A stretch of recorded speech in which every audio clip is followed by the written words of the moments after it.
the week that was with wrestling. Mm-hmm.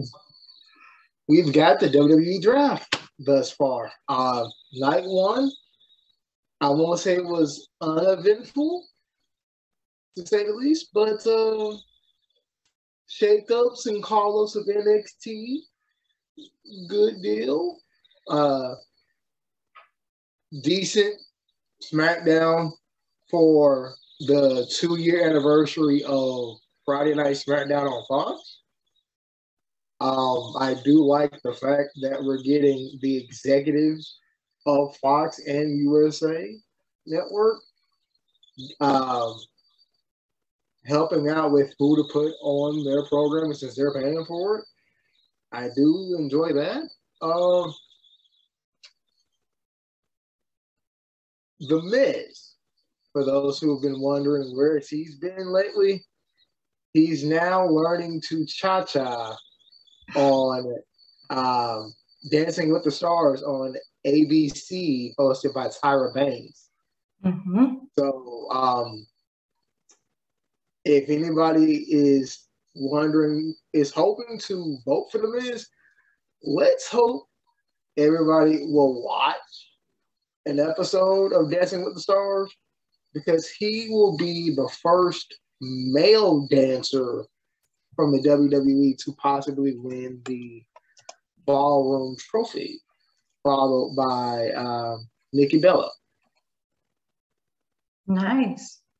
So it turns, I guess he's learning a lot from Maurice with his time off, which is good. I think she was a dancer. I think Maurice was a dancer before coming to WWE. I think so. I heard she was an actress. I don't know if she was a dancer or not. Okay, well then, Miz is scoring a lot of brownie points for his marriage. If he wasn't corny enough, he finna be cool now that he learned how to dance. And he'll be a lot more graceful in the ring because of it. I guarantee you. Mm-hmm. Let's see, other wrestling news. Well, Lio Rush has decided to come out of retirement. Yeah. And he's officially a member of AEW now. I wonder how long this is going to last. And I'm not trying to be rude when I say that. I just wonder how long it's going to last. I mean, we all thought he had a career-threatening injury. I thought he did, maybe. He did. But thankfully, he's healed up and now he can come back. So but I'm just a little worried. I hope that it's not much really going on in the world of wrestling that we all don't know by now. There is a new reality show, and ironically, I think we're getting the AEW versus WWE TV ratings battle, period. Whether it's reality shows, whether it's YouTube, whether it's Twitch, whether it's whatever. Hopefully we get a AEW network somewhere down the line. I would really, really be stoked for that. They're preparing for a January 5th, 2022 transition to TBS for their AEW Rampage program. And Dynamite will still be on TNT. So we're getting the old WCW formula of 2 shows, 2 networks. Same thing with Fox and USA, 2 shows, 2 networks. Why not do it? I mean, so it's history repeating itself. It's business, but see, the difference between back then and now is this isn't Ted Turner. This isn't AOL Time Warner. This is TBS and TNT competing for ratings with sports networks of ESPN and Fox. So this is more of a strategic move on their part to get back into the game of pro wrestling on TV, which, again, 20 years, why not do it? They did it for over 25 years, up until 2001. So, I mean, why not go back and relive glory days? And you'd be surprised if the fans would come back and watch. You'd be surprised. Mm-hmm. So, that's pretty much it for the news that was in professional wrestling for this week. And I guess we go into this not so extreme rules. I prefer not to talk about that. I was kind of disappointed in the pay-per-view. Let's talk about more extreme stuff, like this Outside the Ring episode. About that night. Let's talk about more extreme stuff. Outside of the ring. When we talk about that. Well, boy, yeah. I'm actually just finishing it up as we speak. And well, let me do some talking and prefacing then, because this is my area of expertise. So, FMW basically served as the precursor to, hardcore wrestling that you come to know and love in the USA, particularly, the original ECW in the 1990s.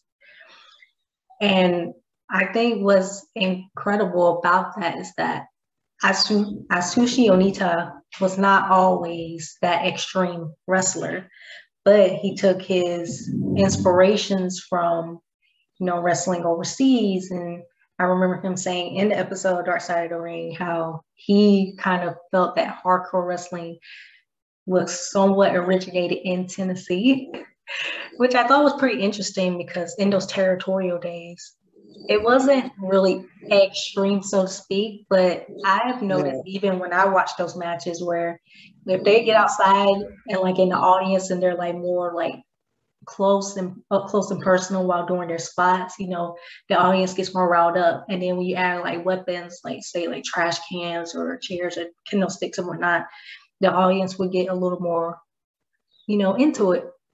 So Onita basically took this concept and turned it into this phenomenon in Japan. And it's actually amazing. What I really enjoy about it is not because of the blood and the gore aspect. I mean, I know some of the spots can be really cool. I just think it was extreme beyond ECW. Hold on a second. And I think what really got me into it was Onita's reasoning behind it, and kind of like maybe like his fighting spirit aspect, because he wasn't as big of a star as an Antonio Inoki or a Giant Baba in Japan, which were like two of the mega powers, right? You say you have WWE, WCW in the United States, you had New Japan and All Japan Pro Wrestling in Japan. That's how big of a deal it was. So Onita was basically this underdog that created his own company and, pushing those buttons and pushing the extremes of what Japanese wrestling should be. Because prior to that, Japanese wrestling was more based on like the honor code. It was more, sports based. But then Onita comes in, he has this extreme aspect, with more weapons and barbed wire, electrified barbed wire, fire, like fireballs, and all of these crazy extreme ideas that are creative, but it pushes the buttons of human capability. What is one human capable of taking? How much pain humans are capable of taking?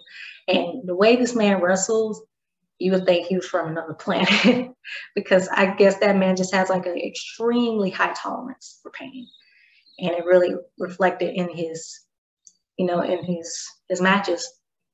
And what I also loved about it is that some pretty big names were in FMW, and they were drawing some crazy numbers. Yes. Terry Funk, Chris Jericho. Little known fact, Shawn Michaels had a little bit of a stint there as well. So really, he was there very briefly. It was like a blink and you'll miss it kind of thing, but he was also in FMW. So a lot of big names in the United States went to FMW. You know, it was that big a deal. Wow. Huh. And to think, I'm like, okay, who looking at this? There's one movie that comes to mind. I'm back in the movie realm of references for this. When I learned that watching this, that the mafia was involved, the Japanese mafia, the Yakuza. I've heard that term once before in a movie and in a TV series. Walker, Texas Ranger, the original version with Chuck Norris, and the original movie of Kill Bill. You don't cross the Japanese mafia for jack. Wow. Who knew that they were financially backed up by the mob? Well, that was just prominent throughout the wrestling industry in Japan. Even in the days of Riki Dosan, who was another like famous Japanese wrestler. I think he predated, or he was around the same time as Inoki and Giant Baba. He was so famous and popular is that he actually had ties to the Yakuza. And rumor has it the reason that he died so young is that he owned a debt to the Yakuza. And I think it had something to do with like some kind of wrestling related debt. But yeah, the Yakuza was very heavily involved in the Japanese industry. I do not know wrestling industry. I do not know how much involved they are in the Japanese wrestling industry today, but I know you'll hear like tons of crazy stories of Yakuza being involved. So I was not surprised when lo and behold, you know, FMW has some kind of backing. It was commonplace back then. I mean, like, it kind of reminded me of the whole deal that we talked about earlier in the season, the collision in Korea. Something to that effect. And then as far as the style of matches, the one person that I thought about watching that, who we talked about him earlier in the season, Nick Gage, like, he would have been like, sign me up for that. And I'm like, you got to be out of your freaking skull. Yeah, and that's basically all that. Nick Gage, Jon Moxley, the CCW, ECW, all that came from FMW. FMW served as like, basically say like the godfather of all of like the hardcore wrestling stuff we see today. So that makes sense. I think he started this, you know, trying to get it started when he did a match, wrestler versus martial artist. And you know what? That also, he helped found it, even if he doesn't take knowledge of it. He also kind of founded UFC along with 𝘋𝘧𝘬𝘳𝘬. I would kind of give him that kind of credit too, being that he had as a wrestler, he had a match against a martial artist and lived to tell about it. And they both did their own styles. So once they combined the two, I'm like, yep, that's what I thought of UFC 𝘋𝘧𝘬𝘳 as well. Yep, all of those have those origins. Like Pancrase, you know, that was like, you know, one of the first major MMA companies. And it was around in the 90s. It had like a hybrid style of pro wrestling and martial arts.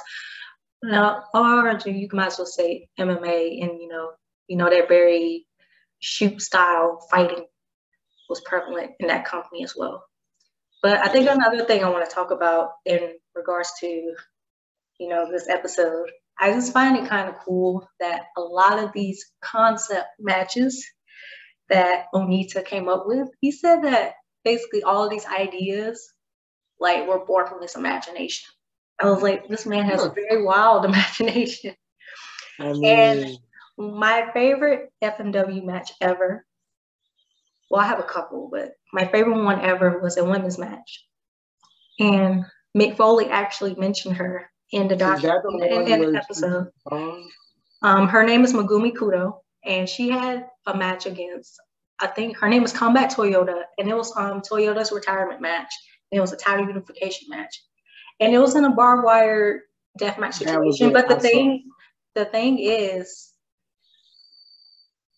in that match, they didn't automatically just go for the barbed wire. You know, it was a lot of tension, like rising up. Like, say they'll do like an Irish whip, and then Kudo would like slide down, and the crowd would just like, oh shit, like she's gonna hit the barbed wire, but then she doesn't, and then, you know, they continue to do like, you know, the basic wrestling moves in the ring, and the psychology of it was what I like, and that's why I kind of prefer like the FMW like deathmatch style to like American. It's because the fact that they just don't like, oh, let's go ahead and get all the weapons. You know, they take their time with it. And that's like a match that I always go to. It's one of my all-time favorite matches ever. But once they did start getting to the barbed wire, then that's when the aggression began to turn up.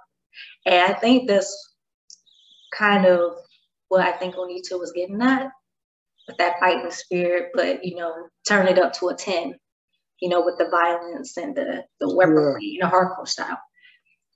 And I did not know about that pool match. And I think the one that Sabu, I love Sabu. He was in this match where it was like a lot of fire. And he and his uncle. That infamous match, and it was the fire was just overheating. They were just like, shit, we gotta get out of here. Like, we can't do this. And they had to like turn that shit off.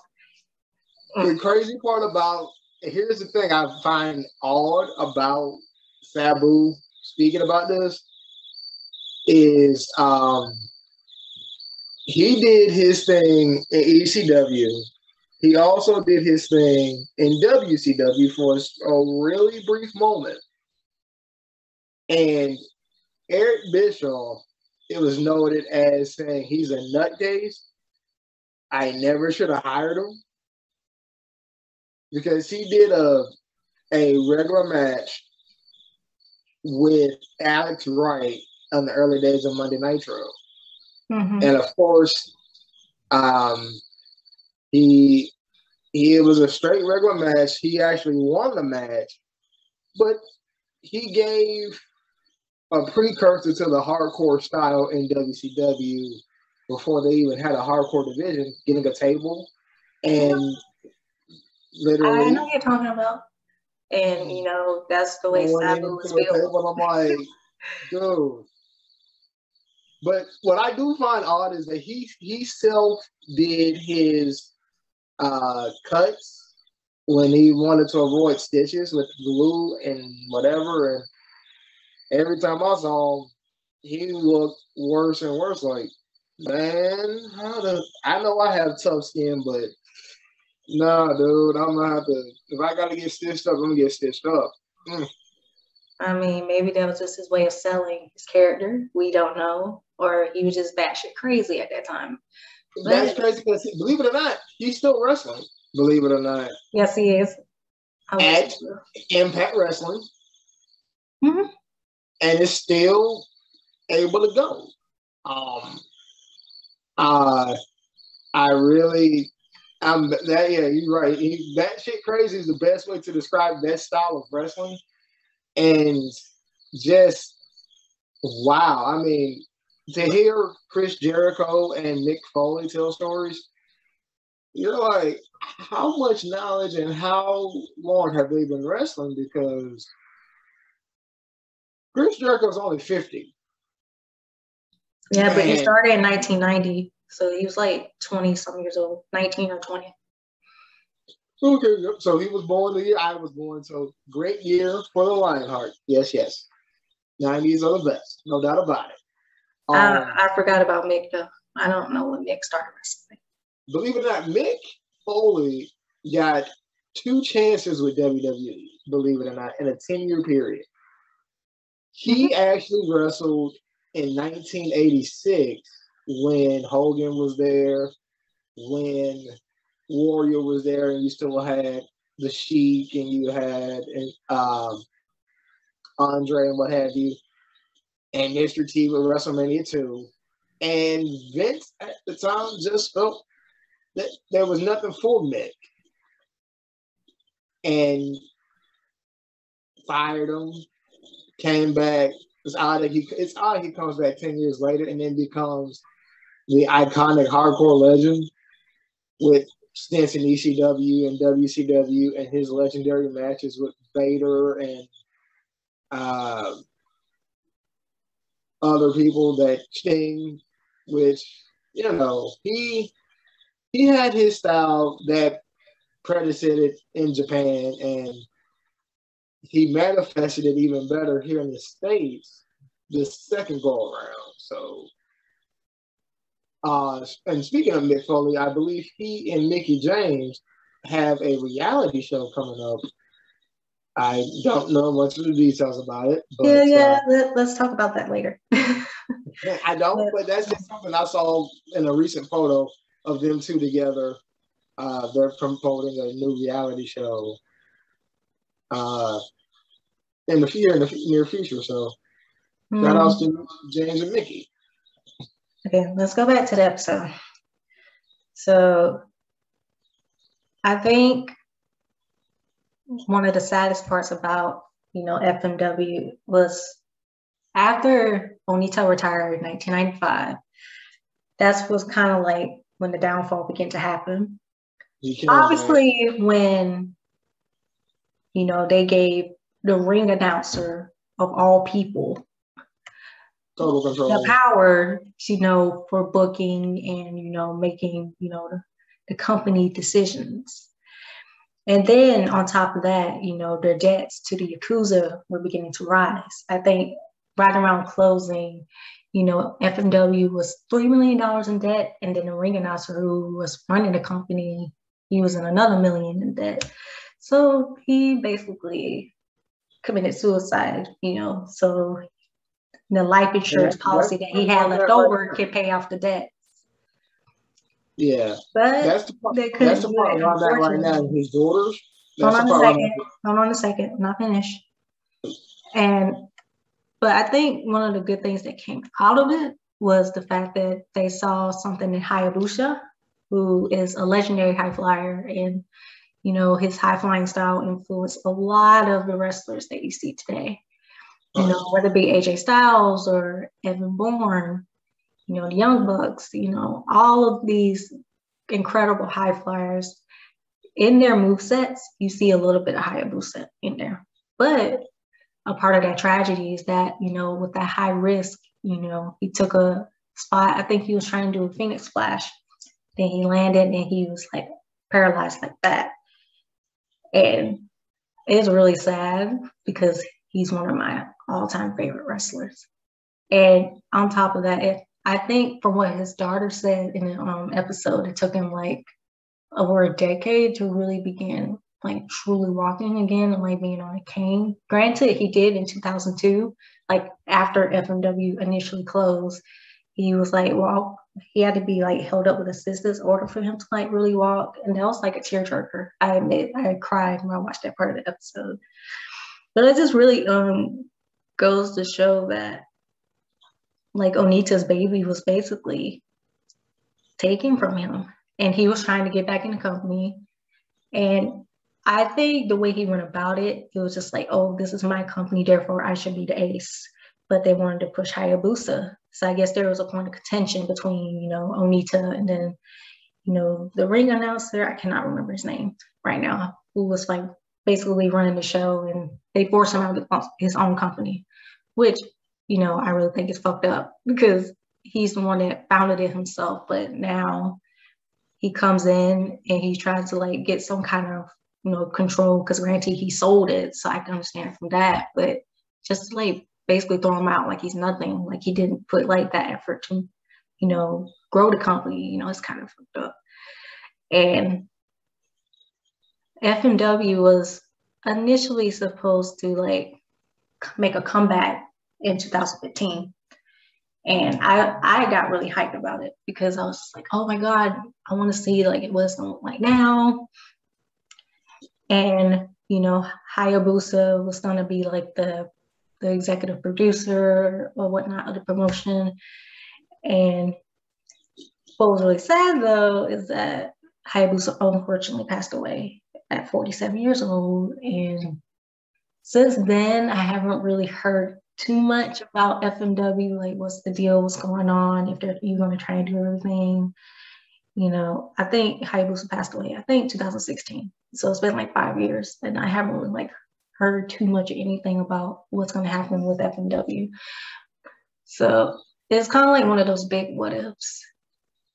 But that's where I was at, where the daughters explained the whole deal of the money being owed, they're not, wrestlers not getting paid, you know. I'm actually at that point right now of it and finishing it up.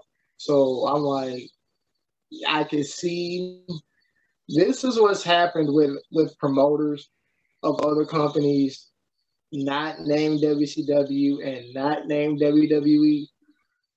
You're dealing with a lot of people and you don't really know how you're going to manage day to day, if you're going to get paid, if you're going to be able to get the staff paid or whatever the case may be. And then if you don't, somebody's going to come looking for you and you can only be nice for so long. But on that note, actually I need to pause right quick. We'll be right back, folks.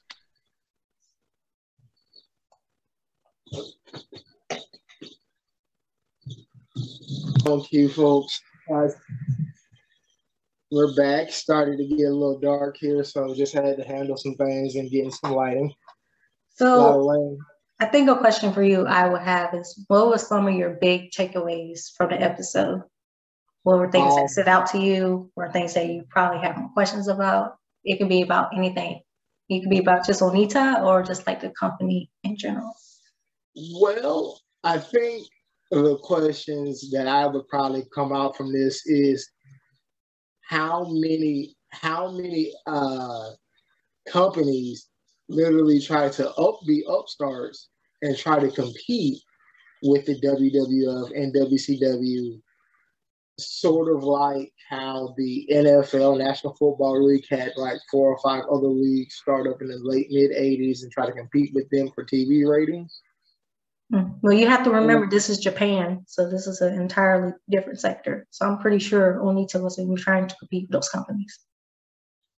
I mean, when I asked that question, there was a the other side of the ring about a company that's upstarted in Florida that tried to compete with WWE and WCW in 1990 when the business was kind of going downhill a little bit. And, you know, you would think, okay, I can make a splash in the business and be cool with it and sustain myself, but how much, and this is something that Mick Foley had a lot of knowledge of too.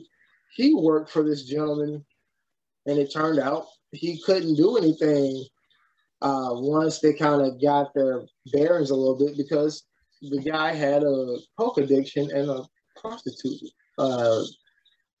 fetish or what have you. So he was smoking up money and doing prostitutes and whatever and things like that. So I look at this Japanese promotion almost in that same way, like, okay, you can't do your business on your own. You're doing things at the mercy of a mob. So anything that they say and do, you got to do. And I couldn't work with, if I'm like Mick Foley, if I was wrestling in that territory at that time, I couldn't work with him. I wouldn't do business. I'd be like, I'm good. I don't blame him, because that's your life at jeopardy. That's your livelihood. And I'll admit, Sabu, he did tell a story of a time where he took a spot in a match, and ironically, mobsters were right there, and usually most fans would move out the way, these mobsters was like, nah, we gonna stay put. These are our seats. They had like 50 seats and only 10 of them were filled. And they do that spot in that time. And next thing I know, he says, as soon as our match was over, I'm running. I'm trying to hide. And I don't blame him. I'm surprised. You're a grown man. You're trained in wrestling, so you should be able to handle yourself a little bit, so to speak. But when you're getting jumped 8-1, yeah, them odds were too big, and it took Mike Awesome to calm that down, which I don't think people tried Mike too much. Mike was a giant. Of course, they wouldn't try him. But I wish we could have got some stories from him about his time in Japan, because I don't know much about Mike Awesome until the late run of ECW, mid-late run of ECW and WWE. Oh, don't get me started. His matches with Masato Tanaka, legendary. I mean, as far as overseas, I don't know much about him, but his style. He had matches with Masato Tanaka in ECW. They weren't in Japan. Oh, well, yeah. This was like domestic. This was in America. Yeah. But I admit they couldn't get pay-per-view matches like regular TV show matches because of that style. They had to be put on pay-per-views quite often. So there was no weekly TV show that you could do. And it's interesting, to say the least, for me to learn the Japanese style of wrestling. I mean, I'm a big fan of the martial arts anyway, so it's very dyslexic. It's not only martial arts. You have like shoot fighting. Then you have, amateur wrestling. Even like the Karl Gotch style. Karl Gotch was very popular in Japan. He had many tours there, and then they started adapting his style of wrestling into the Japanese way of movement. So it's very mixed. It's a very hybrid style of history. Then you have to, even today, like with strong style and how popular that's become, that it's a very rich history. And that's what I love about it personally.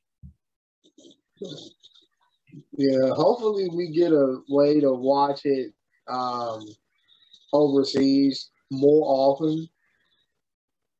One of my close friends has New Japan World, so they let me use their subscription. So I'll watch some pay-per-views up there whenever I get a chance. Obviously, I can't watch it a day of because Japan time zone is like 14 hours ahead of us. So I have to watch it the next day. Yes. So next week, we got a doozy.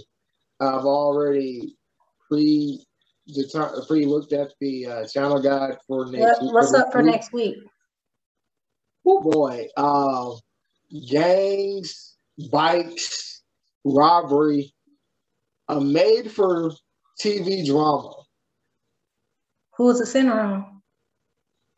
Johnny Z, I believe his name was. Okay. I don't think I know who this is, so this could be something for me to learn.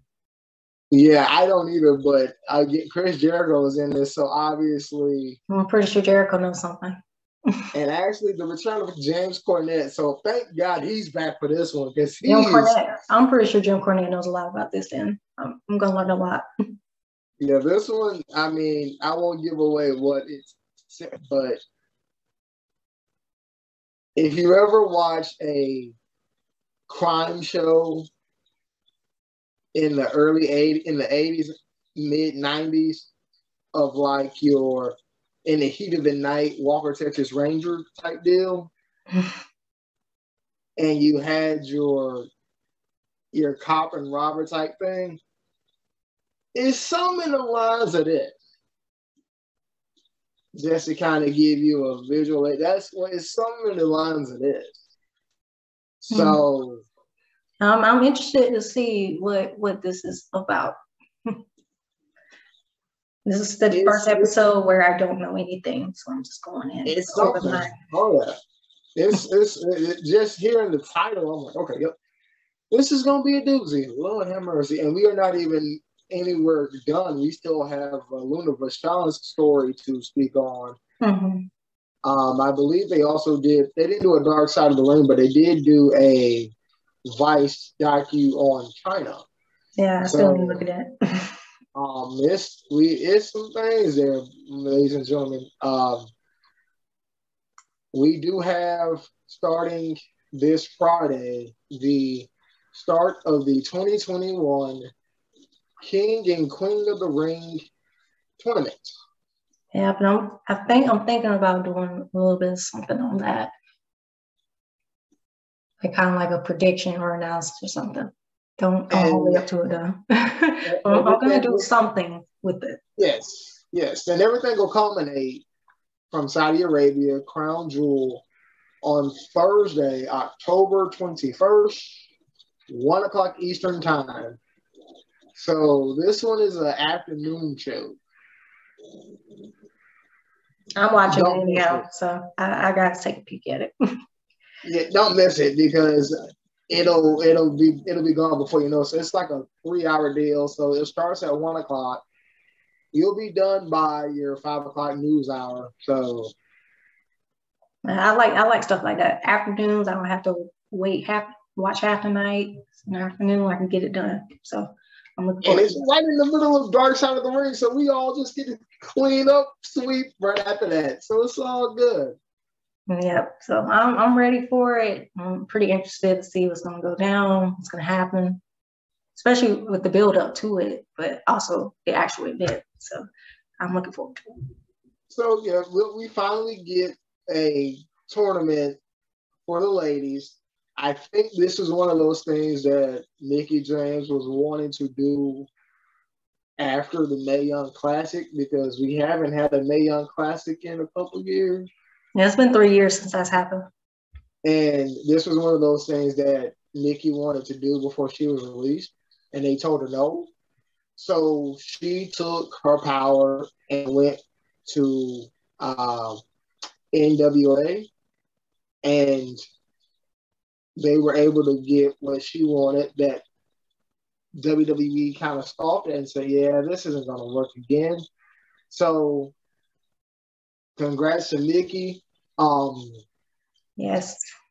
Congrats to Tajiri as well. He is still going strong. He just won the MLW heavyweight title, right? Middleweight title. Middleweight? Okay. Yeah, I got that mixed up because Alex Hammerstone won the heavyweight title. He defeated Jacob Fatu, and Fatu held that title for a very long time. So I got it mixed up. Yeah, I'm actually going to watch it. They have it coming up on TV here, and it's like an hour special. I'm actually going to watch it. I haven't watched MLW in a while. The last time I watched it was like Battle Riot. That was the last show I watched. Was Battle Riot, so I need to catch up. Yeah, I've never heard of this promotion, so I'm actually intrigued. I'm surprised Tajiri's still going strong. He's been going at it for 3 decades now. Over 30 years, yeah. Still going strong. There's possibly a jump that we're going to get from AEW to WWE. I don't know how true this may be. Maybe we may get some more AEW debuts. I've been speculated in some dirt sheets of Chad Gable, Bray Wyatt, Kevin Owens. We'll have to wait and see. But those are some interesting names, and I can actually see those happening. So, I mean, and they jumped to AEW and Impact, but the name that I heard that could jump from AEW to WWE, I won't say it's a no-brainer, but it would be like he could you could build around this guy a little bit. Who is it? Brian Cage. Okay, I mean, that kind of makes sense because he was actually under FCW territory for like a year or two, then he left. So yeah, I can see that happening. And the way he's built right now, as a machine, you could really have him be the new Brock Lesnar if you wanted to. That Kanyon influence is there though. Kanyon was his mentor, but I could see what you're talking about.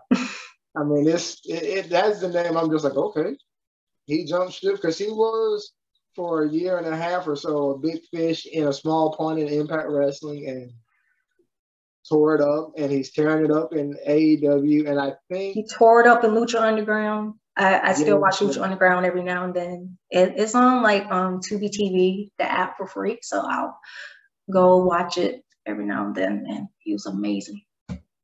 Yes, he is.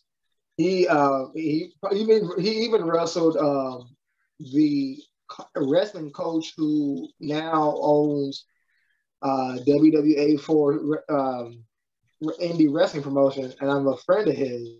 Aaron Fox. Yes. So the pipeline building down here in Atlanta. It's the new, I would call it WCW power plant, but hey, that's just me. But yeah, they built some talent down here, man. It's something. So that is the wrestling week and the Dark Side of the Ring episode 10 that was. Yeah, tonight. We got a couple more to go. It's getting heavier, but we gonna see what this next episode will be like because I am very curious. Like I said, if you like gang banging, bikes and guns, I like bikes. This the one for you. If you like bikes, yeah, if you like bikes, gangs, and everything else that come with it, this is the one for you. Tonight is also the second night of the WWE draft, and from what I've also seen, that we're going to get a appearance from Goldberg. Mm-hmm. No one could be calling him Oldberg at this point because that would be disrespectful. I always call him Goldberg. So he's going to reignite his feud with the Hurt Business and Lashley, I believe. Now that he's dropped the title, this will be good. And they still have. I want like a proper, like, I don't even care. I'm pretty sure. I just want them to see them have one more match. At least one more match. And I'm actually surprised that the Hurt Business is back together. It kind of sucks that MVP can't be there because he's injured. But yes, yeah, I can't wait to see what happens. And actually, I believe we're going to get who's the culprit of who robbed Finn Balor at Extreme Rules. Nobody. God. I don't know because they say he's got some unfinished business with John Cena. I don't think John Cena did that. If it did, gonna surprise me. God has something to do with that rope breaking. He is a bit upset that he robbed Finn Balor of the Universal Championship at SummerSlam. So Balor got a grudge. Well, we'll have to wait and see for that. But I think for now we can cap it off on that note and just know that we have a lot of interesting things that's happening right now. And I want to cover as much of it as possible. So if it gets boring tonight, again, it starts in an hour, 8 o'clock, 7 Central on USA. If you're bored with Raw and a 3-hour draft, by all means, flip on the ABC at the exact same time, 8, 7 Central, to see The Miz do his thing. Do his thing. Yeah, that's probably what I'm going to do. Whatever dance they got him doing, tune in for that one because I'm sure he never thought he'd be learning how to do this in 12 weeks. Yeah, that's probably what I'm gonna do anyway. So I think we can clock out on that note. Yeah, Dark Side of the Ring coming, Crown Jewel, and I'm thinking about maybe doing some kind of analysis and coverage of the King and Queen of the Ring tournaments, but I'll see how I'll figure that out. I want to do something with it because especially this is a big deal. You know, it's the first Queen of the Ring tournament and I want to do something nice for it. And yes, if this all goes well, they should continue doing Queen of the Ring. Yeah, so I'm keeping my eye on it. I really want everybody who's in there to do well. So I'm just going to keep my eye on it. But we cap it off on that note, and we will see y'all next time. In the meantime, in between time, y'all. Bye-bye.